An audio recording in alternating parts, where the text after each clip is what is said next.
మన ఛానల్ని first time చూస్తున్న వాళ్ళు ఎవరైనా ఉంటే లైక్ చేయండి, షేర్ చేయండి. మరిన్ని ఇంట్రెస్టింగ్ వీడియోస్ కోసం మన ఛానల్ తప్పకుండా సబ్స్క్రైబ్ చేసుకోండి. వీడియోస్ నోటిఫికేషన్ కోసం పక్కనే ఉన్న బెల్ ఐకాన్ని క్లిక్ చేయండి. శాంత, శాంత, ఎక్కడున్నావు? ఏం చేస్తున్నావు? భర్త గట్టిగా పిలుస్తూ వస్తుంటే ఏమైందో అనుకుంటే కిచెన్లో నుండి హాల్లోకి వచ్చింది శాంత. ఏమిటండి అడావిడి? ఎప్పుడు ఏదో అర్జెంట్ అయినట్లు అరుస్తారు, తీరా ఏముండదు అక్కడ. ఇంతకీ ఏమిటట? ఒక విధంగా దెప్పుతూ ఆరాగా అడిగింది శాంత భర్త శ్రీనివాస్ని. నువ్వన్నీ తీసిపారేస్తావు, నీకు నా మీద ప్రేమ లేదు అన్నాడు అలిగినట్లు ముఖం పెట్టి. అతని మాటలకు నవ్వు వచ్చిన ఆపుకుని మంచినీళ్ళు తెచ్చి ఇస్తూ చెప్పండి, ఊరికే అన్నాను అంది అన్యాయంగా. శాంత, పెళ్ళైన ఇన్నేళ్లకి నీ కోరిక తీర్చబోతున్నాను. నాకు సెలవుతో పాటు ఈసారి బోనస్ దొరికింది. ఇప్పుడు మనకి ఏమి ముంచుకు వచ్చే ఖర్చులు లేవు కదా. అందుకే ఈసారి తప్పకుండా ఢిల్లీ, మధుర, బృందావన్, ఆగ్రా టూర్కి ప్లాన్ చేద్దామని అనుకుంటున్నా. ఏమంటావ్? ఆతృతగా అడిగాడు శ్రీనివాస్.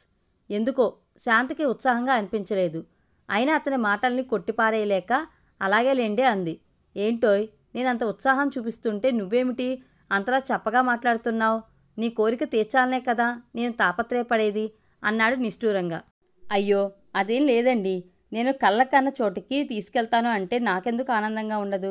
అదేం లేదు, కొంచెం తలనొప్పిగా ఉంది, అందుకే అలా ఉన్నాను. ఉండండి, కాఫీ తెస్తాను అంటూ లేవబోయింది. శ్రీనివాస్ ఆమె చేయి పట్టుకుని కూర్చోబెడుతూ, తలనొప్పి అన్నావు కదా, నువ్వు కూర్చో, నేను తెస్తాను కాఫీ అంటూ లేచాడు. పర్వాలేదు, నేను పెడతానులేండి, మీరు బట్టలు మార్చుకుని రండి అంటూ లేచి కిచెన్లోకి వెళ్ళింది శాంత.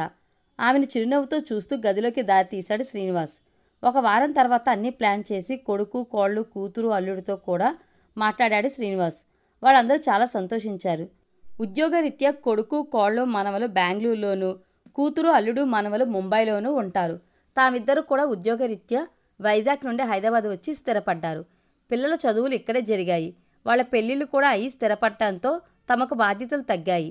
శ్రీనివాస్కి శాంత ఎందుకో ప్రయాణానికి విముఖత చూపకపోయినా సుముఖంగా ఉన్నట్లు కూడా అనిపించడం లేదు. కారణం ఏమీ కనబడలేదు. అడిగితే ఏం లేదంటుంది. ఎలాగైనా ఈరోజు తెలుసుకోవాలని ఆమెను పార్కుకు తీసుకుని వెళ్ళాడు. అక్కడ పచ్చికలో కూర్చున్నారు. ఆప్యాయంగా ఆమె చేతిని తన చేతిలోకి తీసుకుని, శాంత, ఏమైంది? నాతో చెప్పకూడదా? ఈ ప్రయాణం నీకు నేను అనుకున్నంత ఆనందాన్ని కలగజేయటం లేదు అన్నది అర్థమవుతుంది. కానీ ఎందుకు? నీకు ఆ ప్రదేశాలన్నీ చూడాలని ఎప్పటినుండో కోరిక కదా అడిగాడు శ్రీనివాస్. ఇంకా తన మనసులో మాట చెప్పక తప్పదు అనిపించింది శాంతకి. ఒక్కసారి గతం గుర్తుకు వచ్చింది. తామిద్దరూ దగ్గర బంధువులు. వారిద్దరి వివాహం పెద్దల ఇష్టంతో జరిగింది. అయినా పెళ్లికి ముందే తన భర్త తనతో మాట్లాడి తన ఇష్టాయిష్టాలు తెలుసుకున్నారు. తనకు బిడియం ఎక్కువ కావడంతో ఎక్కువగా మాట్లాడేది కాదు. అయినప్పటికీ ఎంతో ప్రయత్నించి తనకు ఢిల్లీ, చుట్టుపక్కల ప్రాంతాలు చూడాలని చిన్ననాటి నుండి కోరికని తెలుసుకున్నారు. మళ్ళీ శ్రీనివాస్ పిలుపుకు ఈ లోకంలోకి వచ్చింది శాంత. మీకు తెలియని విషయాలు ఏమీ లేవండి. మీకు మాత్రం తెలియదా మన మొదటి ప్రయాణం ఎలా అయిందో అంది శాంత తల వంచుకుని. అదా, నీకు ఢిల్లీ చుట్టుపక్కల చూపించుదామన్న ఉద్దేశంతో మన హనీమూన్ అక్కడికే ప్లాన్ చేశాను. ముందుగా చెప్పకుండా సర్ప్రైజ్ ఇద్దామని అనుకున్నా.